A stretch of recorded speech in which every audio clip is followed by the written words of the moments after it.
Europa is one of the many moons of Jupiter. Its most interesting characteristic is its thick layer of ice covering a liquid water ocean very similar to our own. The water is kept from solidifying by the gravitational pull of Jupiter, causing heat to vent from the ocean floor. This is very similar to vents on Earth's ocean floors, which are teeming with life. The various temperatures ranging from warm to freezing would allow any potential life to avoid the warm-blooded size barrier brought on by overheating. Size would only be limited by the supporting ecosystem. Any potential life would also develop in complete darkness, leading to creatures very similar to our own deep-sea organisms like the anglerfish or viperfish. In 1997, the U.S. National Oceanic and Atmospheric Administration detected an ultra-low frequency, extremely powerful underwater sound in the South Pacific Ocean. This sound is colloquially called the bloop.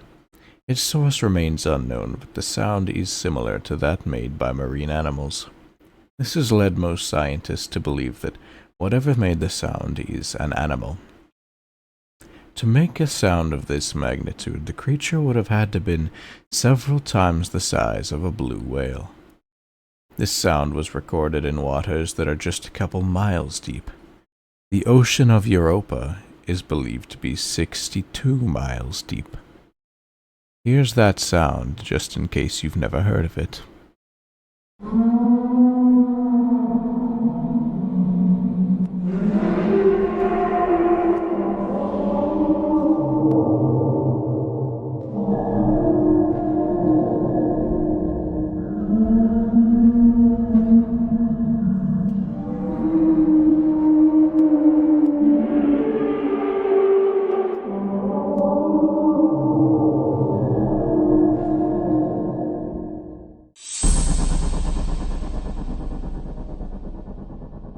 Isn't it amazing how quickly the human legs can move somebody?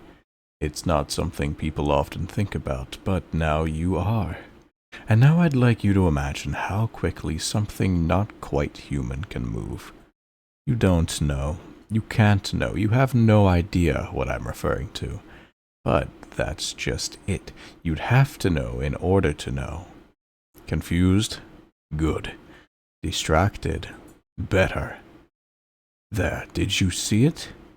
Of course not. It didn't matter that it can't move so quickly, and you read this slower than it can move. You didn't notice, did you? You didn't notice it creep through your door and into your closet. Don't bother checking. It will be under your bed by then, or maybe it's already there. Be quicker next time, if there is one. There's someone standing at the foot of my bed. Every night for the past week, as my eyelids grow heavy and I slip into unconsciousness, he comes out, his hands grasping the metal railing, rising 1 inch at a time. He peeks out his head first, black and featureless, a pair of cobalt blue eyes set high up where the eyebrows should be. Then out come his shoulders, then his chest until he's fully upright. He looks like a store mannequin, sexless, starved. I know I'm sleeping, but my eyes are open and I see him, but I can't bring myself to talk to him or reach out to him. The gaunt man just stands there, his eyes transfixed to mine, his breathing shallow and ragged. On Monday, the gaunt man reached out a thin hand with long fingers and pulls back the sheets covering my legs. He drags his fingers across my heels or up the soles of my feet, leaving long trails of red that stain my sheets. It felt like a nightmare, the kind that you can't wake yourself out of. Tuesday, I caught a glimpse of him in my bedroom mirror. His back was the same as his front. His cobalt blue eyes found mine in the dark room and just watched me as I slept. He dragged his fingers across my legs all the way down to my toenails and scratching them. There's always pain in the morning. There's always blood on the sheets, scabs on my legs. He loves mirrors. This I know. He likes to look at himself. When he comes out from under the bed, Wednesday, he just stood and stared at his own reflection, as if he were in love with it. His front stayed fixed on me.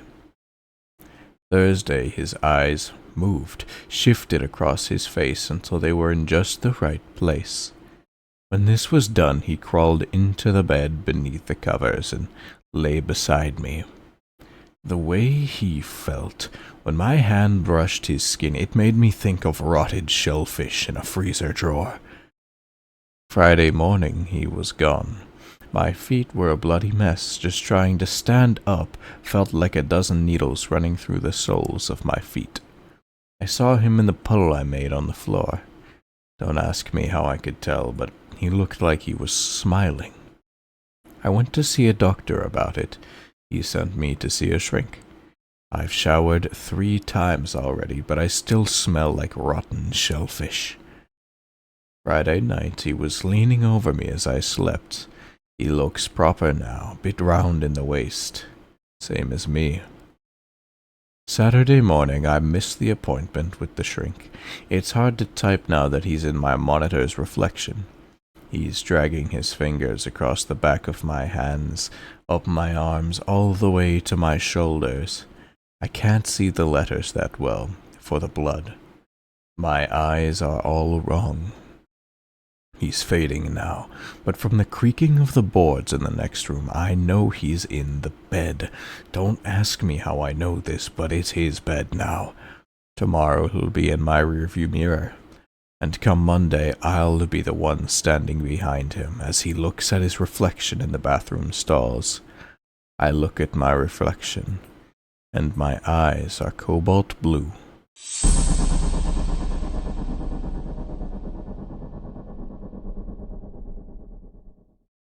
There is no need to use lights. The darkness presses all around you, runs through you, toys with your mind and ensnares your senses, but it is unable to do much to you, this mere darkness. However, it wouldn't take a real horror hiding within it to cause panic. The thing you really fear is your mind. The dark shape into corners, merely a denser shadow. However, to the active and fearful brain, it is a vicious murderer, crouching, ready to pounce, or maybe a ghost ready to leap out and shriek to the high heavens. But it is none of these things, it is simply emptiness. That's where I am now, in the darkness. I don't know where I am. I could be in a vast desert, I could be in a forest or atop a high mountain, but none of these things matter, for I truly am imprisoned. The most complex, intricately fortified prison, so labyrinthian that it holds no need for alarms or guards. Who needs walls and weapons to hold men who are already trapped in their own minds? I've been in the shower for hours now, and I have yet to run out of hot water. I can't leave. Something sits on the toilet seat only a few feet away from me. He's watching me. I peeked through the curtain earlier just to get a glimpse of him, and I wish I hadn't. I saw that he had gray skin and only a few patches of long, thin hair on his head. He had these nails that could have been at least a foot long, and there was still blood and pieces of my wife's flesh hanging off the tips of them. Every once in a while he'll make this creaky chuckle sound, a sort of clearing of the throat, to sound like he's still there. I don't want to get out, but the water keeps getting hotter and hotter. I'm starting to blister. I stand here with the boiling water hitting my back, and I wonder how much longer I can take this.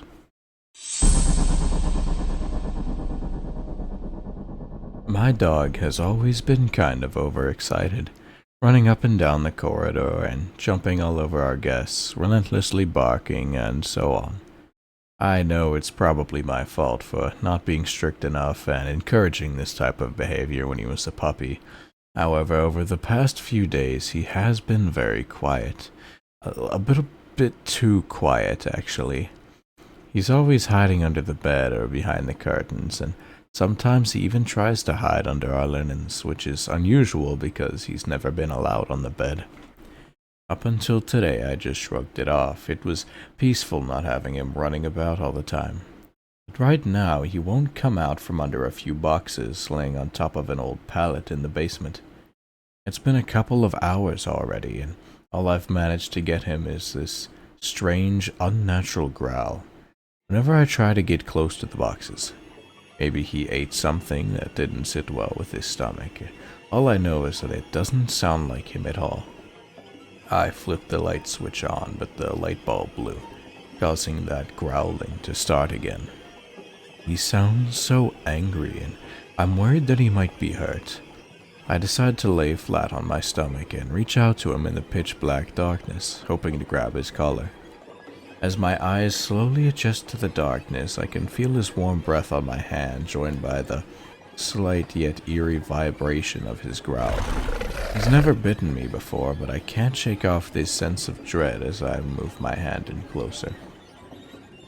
Suddenly, I hear a dog yelping from the opposite side of the basement, and I instinctively turn my head around, only to notice my dog curled up in the corner, staring at the creature from under the boxes.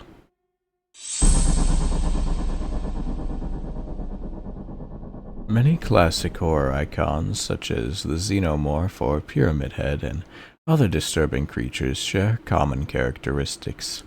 Pale skin and dark sunken eyes, elongated faces, and sharp teeth. These images inspire horror and revulsion in many, and with good reason. The characteristics shared by these faces are imprinted in the human mind. Many things frighten humans instinctively. The fear is natural and does not need to be reinforced in order to terrify. The fears are species-wide, stemming from dark times in the past when lightning could mean the burning of your treehouse. Thunder could be the approaching gallops of a stampede. Predators could hide in the darkness, and heights could make poor footing lethal. The question you have to ask yourself is this: what happened deep in the hidden eras before history began that could affect the human race so evenly as to give the entire species a deep instinctual and lasting fear of pale beings with dark sunken eyes, razor-sharp teeth, and elongated faces?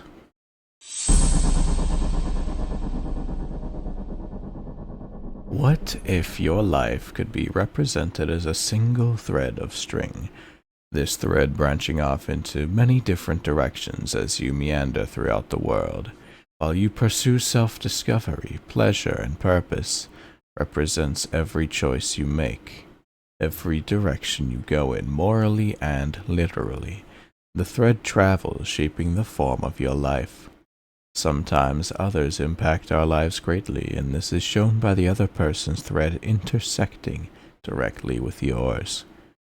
Love, commitment, and loss, all represented by this thread of string, intersecting with others and forming many detailed connections. When you're old and wrinkled, it takes the form of an intricate design unique to each life it represents. This design is not readily apparent until you're quite old or nearing the end of your rope, so to speak. However, even with this amount of connections, this thread does not tangle. It weaves purposely upon a set path. All your choices are already known. This is the natural order. When you tell a lie or avoid the truth by any means, this thread ties a knot upon itself. This means you have somehow averted the path you were meant to be on, and the thread gets tangled, attempting to fill the gap of what is known and unknown. The larger the gap is, or rather, the larger the lie is, the bigger the knot. These knots are common and do not usually present a problem, since most lies big enough to cause a larger knot are usually resolved. When the truth is revealed, the string corrects itself. However, when a person does not come clean or the truth is never outed, the knot permanently shortens the length of your string, thereby shortening your lifespan. Do not fear the strings, for they are unavoidable, and for most people only represent the natural order. But when a quirk in the natural system is introduced, for example, a pathological liar, the threads serve the purpose of correcting this mistake. A constant stream of lies quickly forms a web of knots, circling upon each other, creating an ugly, terrifying mass of untruth, starkly contrasting the beauty of a full life's design. When the mass of untruth becomes too great, and the lies have shortened a lifespan to its breaking point of extreme tension, you die. You know how people say lying is a heavy burden on the soul. When your thread is finally cut short, you feel it pulling on you, like someone is at the other end playing a tug-of-war with something deep inside your chest. You're pulled to your new destiny, one that you formed all on your own. You are tangled in your own web of lies. The thread pulls on your very soul, the largest burden you can possibly bear.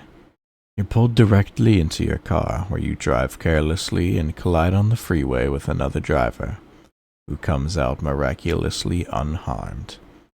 You, however, are unable to be salvaged. You tangled your very soul until your body was rendered so uninhabitable that it was simply ripped out of you with great force, a mercy for any good left inside of your twisted, broken form. What's tied to the other end of the thread, though, remains a mystery. It's speculated that God or some other deity is at the end, or simply fate herself pulling on her golden strings. However, this is all human speculation and remains up for debate. I say that something more sinister is at work behind these strings, not fate or a natural force even, but an evil, terrible, immortal reaper of souls, or maybe rather a consumer of souls. He feeds on those he deems wicked, taking their souls for himself before their natural time, preventing them from passing on to the other side. This thing, this monster, is a creature of pure gluttony. It gorges itself on souls, filling up its wicked and foul body, feeding its swelling bulbous form. It enjoys the taste of not only the soul, but even more so the lies covering it, like bits of tar coating a person's lungs. These bits of untruth are its sustenance. Taking people full of lies before any possible resolution is the most flavorful meal for this foul being. But the question remains, why the wicked? Why does it matter to this beast? Well, I'll tell you. Because these lies are like bits of buttery, salty morsels. The poison of your life is an absolute delicacy. I tell you this because I expect to be seeing you quite soon. What can I say? I like to play with my food. I imagine you'll be here any minute. You are near death now. I know you can feel its embrace like a vice grip upon the deepest recesses of your being. I'm about to rip your soul out of you as your broken, useless body lays on the hot asphalt. Don't be surprised, you know you're far from sainthood.